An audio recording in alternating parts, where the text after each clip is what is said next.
Hi friends, എല്ലാവർക്കും സ്മിതാസ് cooking ഫീൽഡിലേക്ക് സ്വാഗതം. ഇന്ന് ഉണ്ടാക്കുന്നത് ഒരു തീയലാണ് കേട്ടോ. എങ്ങനെയാണ് തയ്യാറാക്കുന്നതെന്ന് നോക്കാം. അപ്പോൾ തീയൽ ഉണ്ടാക്കുന്നതിന് വേണ്ടിയിട്ട് ഞാൻ 3 തരത്തിലുള്ള വെജിറ്റബിൾസ് ആണ് എടുത്തിട്ടുള്ളത്. വഴുതനങ്ങ, പടവലങ്ങ, വെണ്ടയ്ക്ക എല്ലാം നീളത്തിലാണ് അരിഞ്ഞെടുത്തിട്ടുള്ളത്. ഒരു പാനിലേക്ക് കുറച്ച് വെളിച്ചെണ്ണ ഒഴിച്ചു കൊടുക്കാം. വെളിച്ചെണ്ണ ചൂടാകുമ്പോൾ നമ്മൾ അരിഞ്ഞ് വെച്ചിരിക്കുന്ന വെജിറ്റബിൾസ് ഓരോന്നായിട്ട് ആഡ് ചെയ്യാം. എന്നിട്ട് നന്നായിട്ടൊന്ന് വഴറ്റിയെടുക്കാം.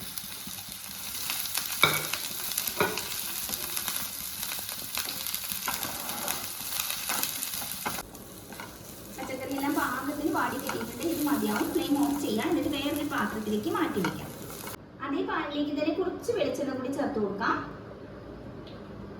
ഒരു മുറി നാളികേരം ചിരകി വെച്ചിരുന്നു. അത് നമ്മൾ ചൂടായ വെളിച്ചെണ്ണയിലേക്ക് ഇട്ട് കൊടുക്കാം.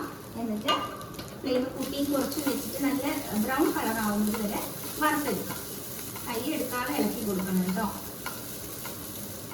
ഫുൾ ഫ്ലെയിമിൽ വെച്ചിട്ട് പെട്ടെന്ന് ചെയ്തെടുക്കരുത്.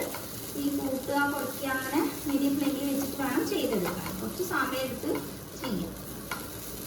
ചാനൽ ആദ്യമായിട്ടാണ് കാണണമെങ്കിൽ സബ്സ്ക്രൈബ് ചെയ്യാൻ മറക്കരുത്. തൊട്ടടുത്തുള്ള ബെല്ലൈക്കൺ കൂടി ക്ലിക്ക് ചെയ്യും. 3 ഓപ്ഷൻ കാണാം. അതിൽ ഓൾ വേണം സെലക്ട് ചെയ്യാം. എങ്കിൽ മാത്രമേ ഞാൻ പുതിയ വീഡിയോ അപ്ലോഡ് ചെയ്യുമ്പോൾ നോട്ടിഫിക്കേഷൻ ലഭിക്കുകയുള്ളൂ. നാളികേരത്തിന്റെ കളറൊക്കെ മാറി നല്ല പാകമായി വരുന്നുണ്ട് കേട്ടോ.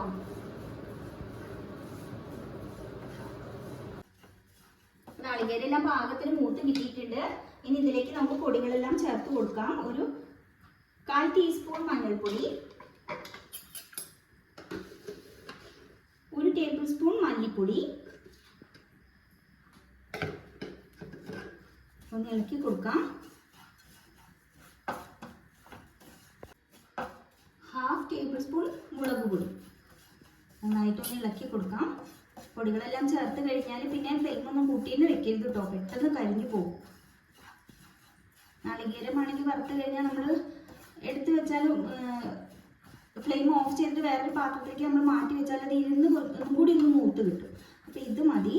ഫ്ലെയിം ഓഫ് ചെയ്യുക. എന്നിട്ട് വേറൊരു പാത്രത്തിലേക്ക് മാറ്റി വെക്കാം. വറുത്ത് വെച്ചിരുന്ന നാളികേരത്തിൻ്റെ ചൂടെല്ലാം ആറിയിട്ടുണ്ട്.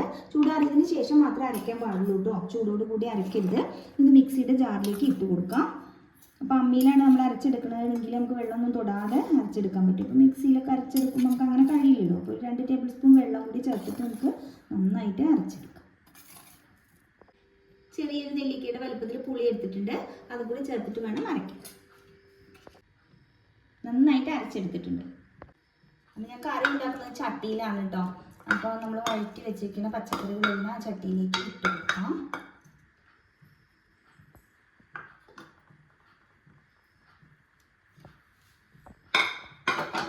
ഇതിലേക്ക് നമ്മൾ അരച്ചു വെച്ചിരിക്കുന്ന അരപ്പൂരി ആഡ് ചെയ്യാം. മിക്സിയുടെ ജാറിലേക്ക് ഞാൻ 1/2 കപ്പ് വെള്ളം കൂടി ചേർത്തിരുന്നു. അതുകൂടി അതിലേക്ക് ചേർത്ത് കൊടുക്കാം. ആവശ്യത്തിനുള്ള ഉപ്പ് ആഡ് ചെയ്യാം.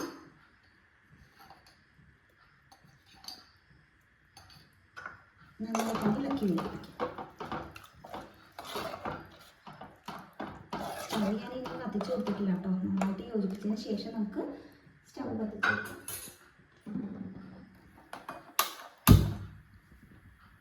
മീഡിയം ഫ്ലെയിമിൽ വെച്ചിട്ട് വെജിറ്റബിൾസ് എല്ലാം നന്നായിട്ട് വേവിച്ചെടുക്കാം.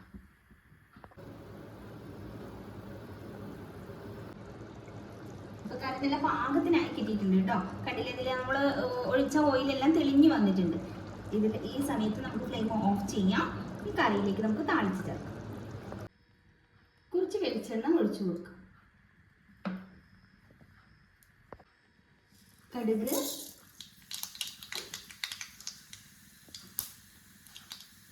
വറ്റൽമുളക്, കറിവേപ്പില,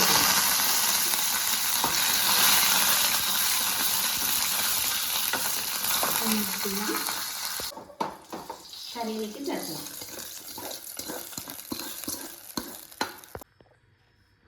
ഇതാ അടിപൊളിയായിട്ടുള്ള തീയൽ റെഡി. ഇത് ഇരിക്കും തോറും ഒന്നും കൂടി ഒന്ന് കുറുകി വരും കേട്ടോ. ചോറിൻ്റെ കൂടെ നല്ല കോമ്പിനേഷനാണ്. ഒന്ന് ട്രൈ ചെയ്ത് നോക്കൂ. വീഡിയോ ഇഷ്ടമായി ലൈക്ക് ചെയ്യാനും ഷെയർ ചെയ്യാനും കമൻറ്റ് ചെയ്യാനും ഒന്നും മറക്കരുത്. Thank you.